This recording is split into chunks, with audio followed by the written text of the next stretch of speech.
Semuanya dapat semuanya. Yeah. By the way, udah denger nggak tuh tentang podcast? Ada salah satu artis Indonesia yang kontroversi gitu. Dia ngundang pasangan gay gitu. Sampai banyak subscriber Iya. hilang. Dan banyak orang nganggap kok malah dikasih panggung. Iya, tapi emang mayoritas sih kesadaran orang tentang isu LGBT itu ya kebanyakan tentang seperti itu sih ya. Iya. Kasus-kasus yang kurang baik gitu ya.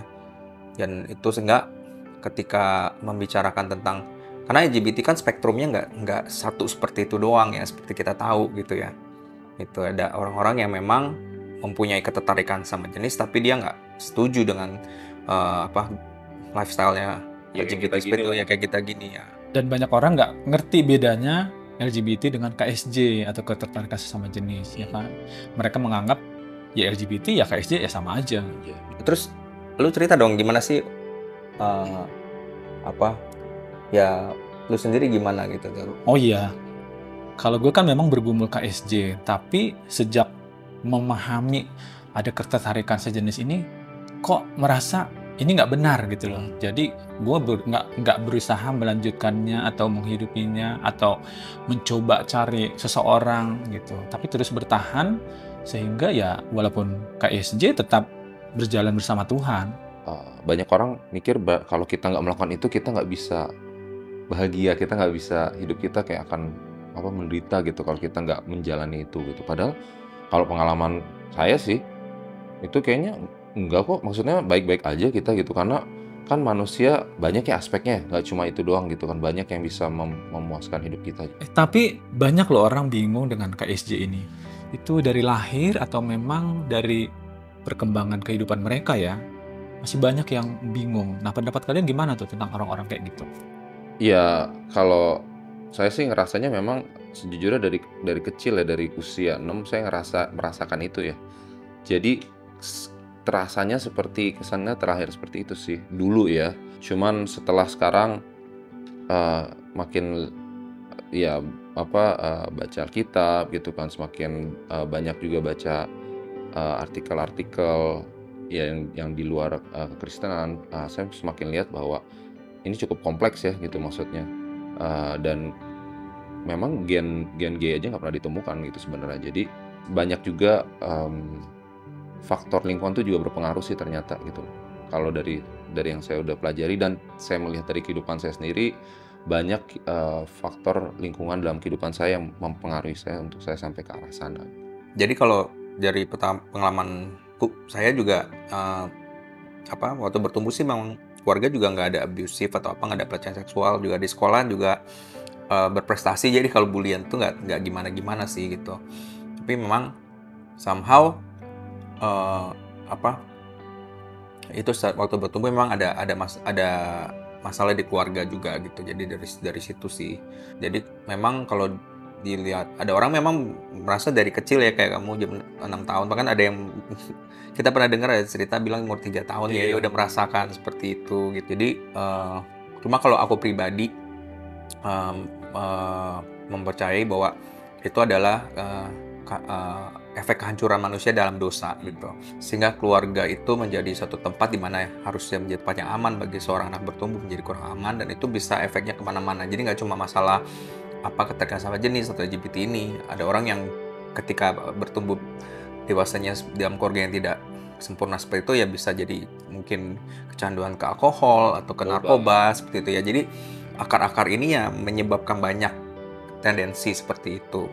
Salah satunya adalah bagaimana akhirnya orang jadi terjerumus dalam kehidupan keterkaitan sama jenis ketika mereka mengalami masalah-masalah seperti itu gitu. Dan tentu kita berarti udah punya masalah ini, terus solusinya gimana nih? Nah, dulu tuh saya mikirnya solusinya saya harus jadi hetero, saya harus jadi normal gitu kan. Tapi akhirnya jadi kayak memaksakan diri kayak kayak hidup dengan topeng gitu kan.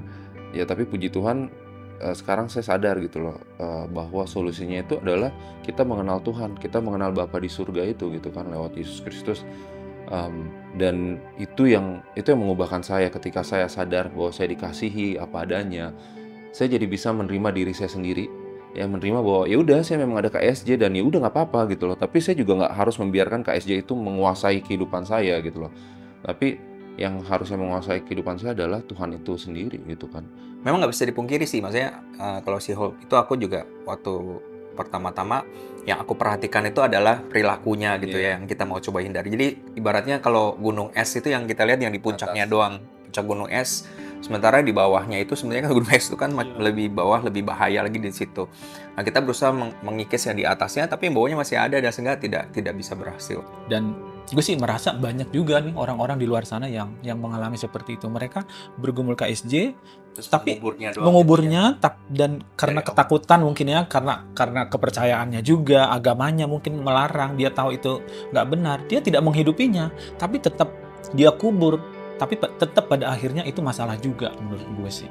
Jadi walaupun itu hanya perasaan ketertarikan, harus kita bagikan atau cari solusinya supaya ada orang yang membimbing kita, ngasih tahu bagaimana mengatasinya, sehingga nggak meledak di satu titik nantinya. Sama lah ya dengan orang tua yang terutama ya ayah yang kurang hadir gitu, dan saya juga mengalami kekerasan juga sih dari pihak mama. Ya dan akhirnya saya merasa kayak nggak layak gitu untuk saya datang sama Tuhan gitu kan. Dan itu yang membuat saya akhirnya juga menjauh, saya sampai jadi ateis kan akhirnya gitu kan. Tapi memang makanya justru yang pertama Tuhan ubahkan dulu tuh bukannya bagaimana cara saya bicara atau cara saya jalan, enggak. Tapi pikiran saya gitu loh, bahwa oh ternyata saya ini berharga loh di mata Tuhan. Karena selama ini saya mikirnya oh saya nggak berharga gitu kan. Jadi itu justru yang pertama kali itu diubahkan, dan ketika itu diubahkan yang lainnya tuh kayak ikut nyusul gitu ya. Dan memang itu suatu proses ya, nggak semalam ya. Dan wah yang lainnya banyak yang berubah dari satu hal itu aja. Dan itu sebenarnya yang inti perubahannya di situ ya, di Roma 12 ayat 2 ya. Kita rela kita berubah dalam pemikiran kita tidak serupa dengan dunia ini gitu.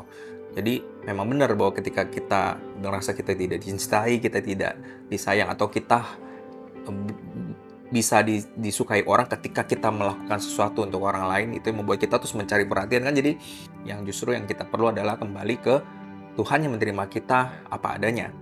Walaupun kita berdosa, walaupun kita mempunyai, ya supaya kita nggak bingung tentang identitas kita juga seperti itu.